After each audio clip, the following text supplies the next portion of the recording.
Alrighty, hello every folks, and good morning. Welcome to a quick little discussion here on Tactics Ogre, Somebody to Love, or Lancelot, Somebody to Love. Honestly, whatever you want to call it. And a fascinating mod for Tactics Ogre Knight of Lodis that, for whatever reason, happens to have lost its README file. Now, for the life of me, I don't know what on earth happened there. Basically, this is a fantastic mod for Knight of Lodis. Honestly, in many ways, it's kind of the unofficial New Game Plus mode that you always wanted for this game. And for whatever reason, it just doesn't say what it does anymore on its mod page. Maybe by going and complaining about it, they'll go and put it back up. Genuinely no clue what happened there. Maybe it was just an accident and they just forgot and moved on to greener pastures. Who knows? Anyways, let's talk about Tactics Ogre, Somebody to Love. So like I said, this is basically like an unofficial New Game Plus mode for Knight of Lodis. Now, this doesn't mean that you have to go complete the game. I basically mean that vibes-wise, it's essentially going to be what you're familiar with the vanilla experience of Knight of Lodis, but essentially including all of the changes that you always kind of at least secretly wished were there. For example, like, hey, you know what? You probably read on the Tactics Ogre wiki that the sugar armor, the sugar set rather, gives you 10% regeneration. Wow, that sure would be a cool effect if it didn't basically show up, you know, a couple of map nodes before the end of the game.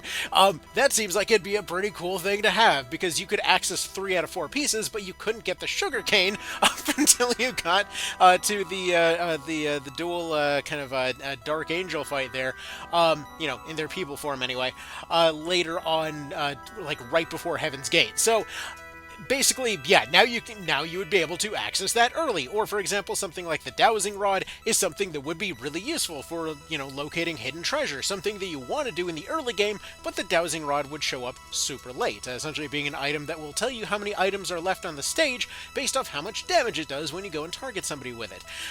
So, to that end, let's just kind of go over a few of the cliff notes of what I remember of what it is that this mod does. So, first and foremost, when it comes to unit layout, when it comes to just kind of changes to the people you run into in general, they are going to come with the best versions of themselves in all encounters. So, for example, with Glycinia, you don't have to know that you can skip several of her encounters in order to encounter her later game version to get something like the Seraph's Plume. She will just always come in with her best equipment. Somebody like Ivana will actually come in with, you know, kind of gear befitting her station, as it were, seeing as that she's, you know, functionally royalty on this island. Why does she show up basically as broke as everybody else? So she actually shows up with a claymore, earth armor, earth ring, stuff like that, right from the get-go. You'd think this would make her super overpowered, but then we'd have to talk about how this game rubber bands things. So she, functionally speaking, fights slightly better, but she is more thematically consistent with herself there. Additionally, when it comes to bonuses, there is a bonus that's always been in the game, but effectively when characters go and talk to each other, certain classes like other classes. So, for example, the Witch, aside from, you know, being the charm specialist with skills like Fascination, is actually also very well liked by a lot of other characters, meaning that they've always kind of secretly been a very good recruiter. There's somebody that was planned to be a huge crux of the Pacifist run for this game. So, there's somebody that is easier to get this time around, and a lot of those bonuses are going to be more kind of spread out and available for different classes. They were always there, it's just kind of accentuating that feature a little bit. Additionally, there's certain abilities like Nightmare that previously were primarily only going to be showing up on ghosts, and instead are going to be a nice neutral overhead that shows up on many of your starting characters. So, for example, like your starting ninjas and stuff like that, they will end up coming in with Nightmare to give them a bit more kind of general purpose utility early on.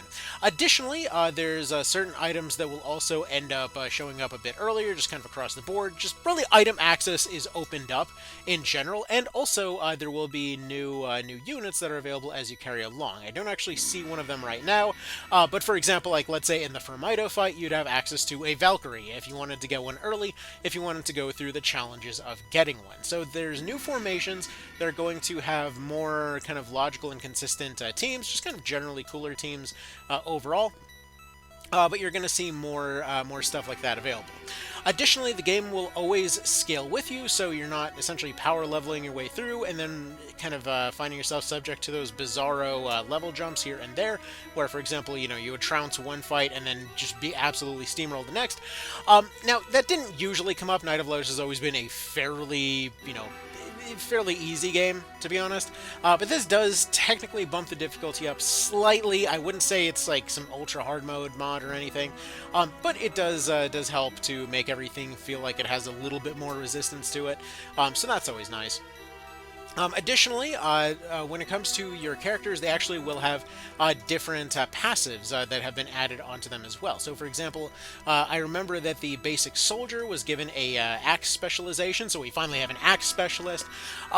We have things like, for example, witches providing morale bonuses. I think it was warlocks also providing a morale bonus in the opposite direction, because there were way more male morale bonuses than there were female morale bonuses. So either way, that's a thing as well. So there are just kind of more little passive morale bonuses. Additionally, there were some passives given to some classes just to kind of help them stick out a little bit. Like, for example, archers were given slightly better growths so that they're not like hilariously outpaced by the basic soldier, and also given access to things like a bonus versus beasts, which is just kind of cool. So in general, several units were given just kind of quiet little bonuses. So if it felt weak before, it probably feels a decent bit stronger now. And yeah, there's some unique classes that were added. Stuff like the obligatory Lord class becomes available for Alphonse later on in the game, as well as a sort of a better version of the High Priest for Richter, as well as I think I forget if Ivana got one. There's a lot of the sort of royalty type characters that previously didn't really have a whole lot going on that now have things going on. So either way, nothing too out of the ordinary. Like, I will say in general, the way that it's generally felt is just it's the same game. It's just they added a few things here and there to make it feel nicer to play.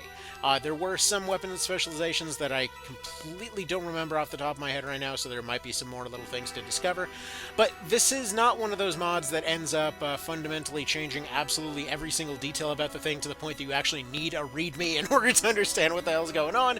It, again, functionally speaking, is just Night of Lotus with a few tweaks to make it flow better.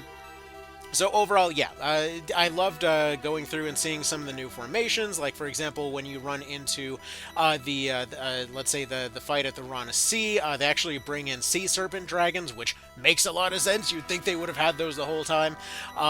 You've got cases like, again, that early Valkyrie there. It's just, there's a lot of cases of units where the people from that particular location feel like they should have had access to something a bit stronger, but they didn't. And yeah, that's more or less what this mod ends up addressing. So, like, the mermaids, they're one that was probably a lot more threatening to us as kids.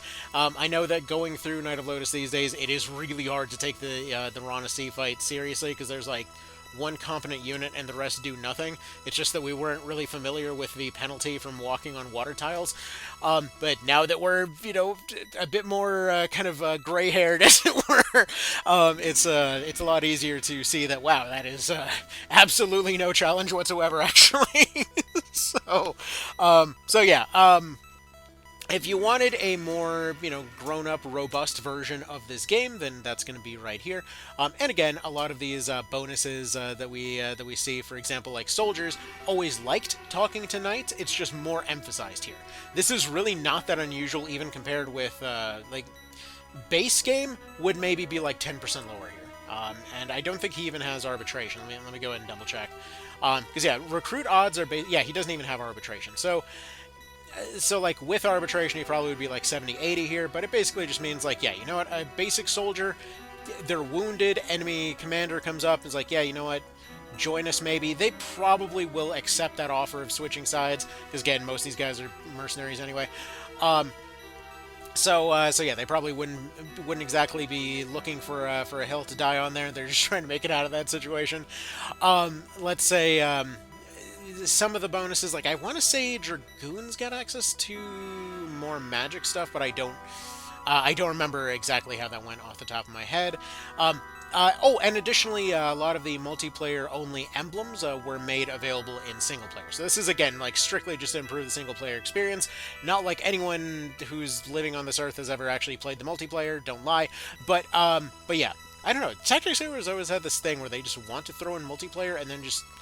Why? Because this is a single-player game. Like, it would have been nice if there was ever a community for any of that stuff, but, yeah, I know growing up as a kid, I never even ran into anyone else that had a copy of Knight of Lodis, so, like, let alone, had the cable or anything else to actually go play multiplayer. Anyway, so that's going to be about that. I'm sure there's plenty of details that I missed, but hopefully broad strokes we've got it generally right here. And yeah, go ahead and give this a try at some point. Hopefully that should be all you need. So, y'all have yourselves a good one. Take care. Thank you for stopping by, and I will see you in the next one.